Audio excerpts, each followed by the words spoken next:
Hey guys, welcome back to our new video. और आज के वीडियो में हम बात करने वाले हैं things you should know before going to Russia. अगर आप रशिया में एडमिशन लेने के बारे में सोच रहे हो या फिर अगर आपने रशिया में पिछले साल एडमिशन ले लिया था और आप अभी पहली बार रशिया जा रहे हो, तो हम इस वीडियो में बात करेंगे कि अभी रशिया का क्या कंडीशन है, रशिया में क्या हो रहा है और क्या आपको अभी रशिया ट्रैवल करना चाहिए एज ए मेडिकल स्टूडेंट या फॉर न्यू एडमिशन, क्या आपको रशिया में एडमिशन लेना चाहिए। आज हम इन सब चीज़ों के बारे में बात करेंगे। लास्ट तक बने रहिएगा वीडियो के एंड लेट्स गेट स्टार्टेड।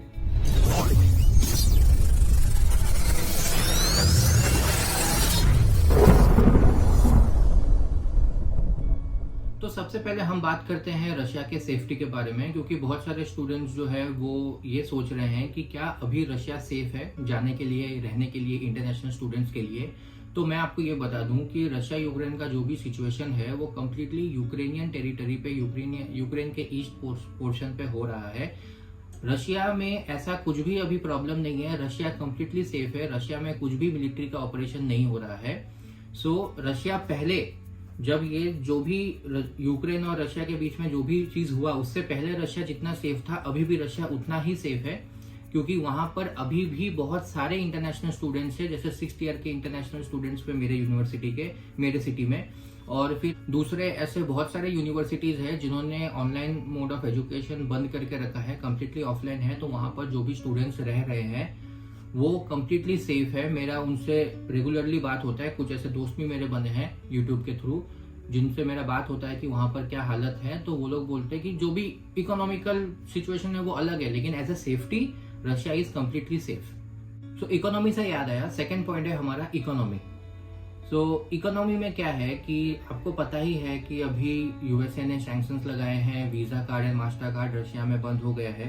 तो अभी वीजा एंड मास्टर कार्ड का ऐसा है ना कि जो भी वीजा कार्ड या मास्टर कार्ड रशियन बैंक ने प्रोवाइड किया है वो रशिया के टेरिटरी के अंदर काम करेगा, लेकिन उस टेरिटरी, रशिया कंट्री के बाहर वो visa card and master card काम नहीं करेगा जो रशियन बैंक्स ने प्रोवाइड किया है।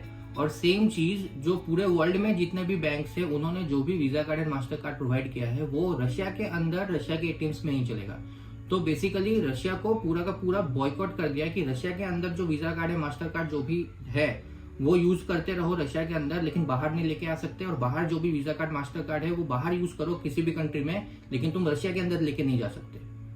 Visa card and master card दोनों बंद होने की वजह से अभी बहुत सारे जो इंटरनेशनल स्टूडेंट्स है, बल्कि सभी इंटरनेशनल स्टूडेंट्स वो अभी ये सोच रहे हैं कि पैसे कहाँ से आएंगे, क्योंकि इंटरनेशनल ट्रांजेक्शन के लिए बस यही था हमारे पास, visa card, master card, forex card, और जो फॉरेक्स कार्ड होता है वो भी मास्टर कार्ड ही होता था बेसिकली। अभी वो बंद हो गया तो भी पैसे कहाँ से आएंगे। तो पैसे आने के या फिर जो भी इंटरनेशनल ट्रांजेक्शन है उसके अभी 3 उपाय है। पहला हो गया आपका कि आप अपने कंट्री से यूरोज या डॉलर्स कैरी करके रशिया लेके जाओ और वहां पर एक्सचेंज कर लो। सेकेंड पॉइंट है आपका कि आप अपने कंट्री से डायरेक्टली रूबल्स लेके जाओ रशिया, लेकिन यूरोज या डॉलर्स या रूबल जो भी कैश आप कैरी करोगे उसका भी एक लिमिट है, उसका भी कस्टम में पकड़ते हैं, उसका भी एक टैक्स लगता है। उस चीज के ऊपर आपको एक अमाउंट का जो है लॉस हो जाएगा। तो ये तो हो गए आपके ट्रांजेक्शन। और तीसरा पॉइंट है क्रिप्टो करेंसी। आप अपने बैंक के साथ एक कोई भी क्रिप्टो करेंसी का, जो भी बिटकॉइन या फिर इथेरियम जो भी क्रिप्टो करेंसी है, आप इंडियन रुपीज से उस क्रिप्टो करेंसी को खरीद सकते हो एंड देन उसको रशियन रूबल में बेच सकते हो। ये क्रिप्टो करेंसी का जो भी ट्रांजेक्शन होता है, कैसे होता है, लॉगिन करने से लेकर, आईडी बनाने से लेकर, ट्रांजेक्शन करने से लेकर, वो उसके ऊपर कंप्लीटली डिटेल्ड वीडियो में अगला वीडियो बनाने वाला हूँ, अगला या अगले के अगला देखता, बट जल्द ही मैं उसके ऊपर एक डिटेल्ड वीडियो लाने वाला हूँ कि कैसे आप लॉगिन करने से लेकर, ट्रांजेक्शन करने से लेकर, आपको मैं अपने बैंक का अकाउंट तक दिखाऊंगा कि मेरे पैसे ट्रांसफर हुए कि नहीं हुए। इस चैनल को जरूर सब्सक्राइब कीजिएगा ताकि आप उस वीडियो को मिस न करें। तो क्रिप्टो करेंसी का एक और फायदा ये है कि आपको जरूरी नहीं है कि इंडियन करेंसी से ही क्रिप्टो खरीदना पड़ेगा। आप वर्ल्ड के किसी भी करेंसी से क्रिप्टो खरीद सकते हैं एंड उसको रूबल में बेचकर रूबल हाथ में ले सकते हो। ये हो गई इकोनॉमी की बात। अब तीसरा पॉइंट हमारा आता है एजुकेशन। आप लोगों को पता ही है कि इंडिया का जो एजुकेशन है एमबीबीएस का वो 4.5 साल का है और 1 साल का इंटर्नशिप है, लेकिन रशिया का जो एजुकेशन है वो है 6 साल का। तो अभी एनएमसी के न्यू रूल्स के हिसाब से आपका 4.5 साल का तो एक ड्यूरेशन होना ही चाहिए, प्लस 1 साल का इंटर्नशिप होना चाहिए। तो रशिया इस चीज में आता है, क्योंकि रशिया में जो 6 साल का कोर्स है उसमें 1 साल जो लास्ट होता है ना, वो इंटर्नशिप का नाम पे ही चलता है। इवन इफ इंटर्नशिप वो जो भी होता है वो मैं आपको नेक्स्ट वीडियो में जरूर बताऊंगा कि रशिया में एमबीबीएस होता कैसे है, क्या क्या प्रोसेस है, सब कुछ। सो उसके लिए जैसे मैंने आपको बताया था,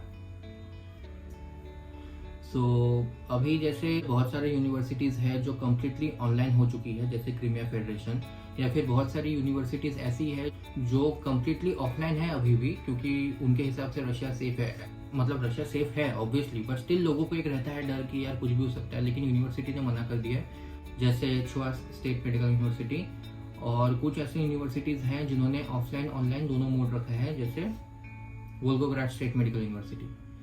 अभी जो ये ऑफलाइन ऑनलाइन का मोड ऑफ एजुकेशन है वो कम्प्लीटली यूनिवर्सिटी के ऊपर डिपेंड करता है। अपने अलग अलग यूनिवर्सिटीज अपना अपना देख रहे हैं। तो ये हो गया एजुकेशन के बारे में बात। अभी नेक्स्ट आता है जो सबसे मोस्ट इम्पोर्टेंट है, वो है इन्फ्लेशन। इन्फ्लेशन का मतलब होता है increase in prices.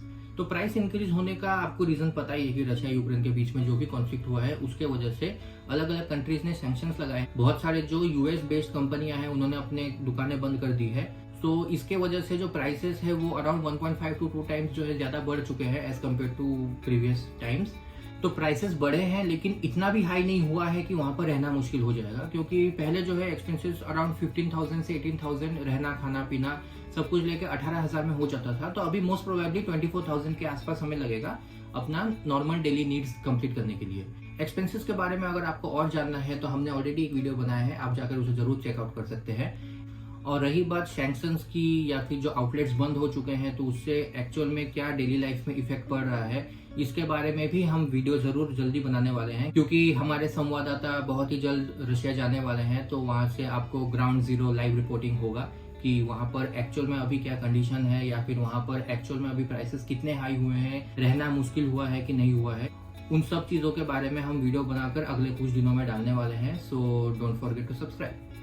And the last point is medical checkup and dactyloscopy. Dactyloscopy का मतलब होता है फिंगरप्रिंट स्कैनर। रशियन गवर्नमेंट ने अभी नया रूल बनाया है कि 29 दिसंबर 2021 के बाद कोई भी इंसान अगर रशियन टेरिटरी में एंटर होता है उसको मेडिकल चेकअप कराना पड़ेगा और अपना फिंगरप्रिंट रजिस्टर करना होगा। जैसे इंडिया में आधार कार्ड बनवाने के टाइम पे हम लोग अपना फिंगरप्रिंट देते हैं, वो आधार कार्ड होता है जो इंडियन रेसिडेंट है। लेकिन रशिया का ये रूल है कि जो भी बाहर से फॉरेन कंट्री से लोग एंटर करेंगे रशिया में, उन लोगों को टूरिस्ट वीजा पे नहीं है, जो लोग वहां पर वर्किंग वीजा है, स्टूडेंट वीजा है, जो लोग वहां पर एक अच्छे खासे टाइम के लिए रहेंगे, उनको अपना सारा रिकॉर्ड रशियन गवर्नमेंट को सबमिट करना होगा। तो वो सबमिट कैसे होगा? मेडिकल चेकअप एंड उनका ये डेक्टिलोस्कोपी।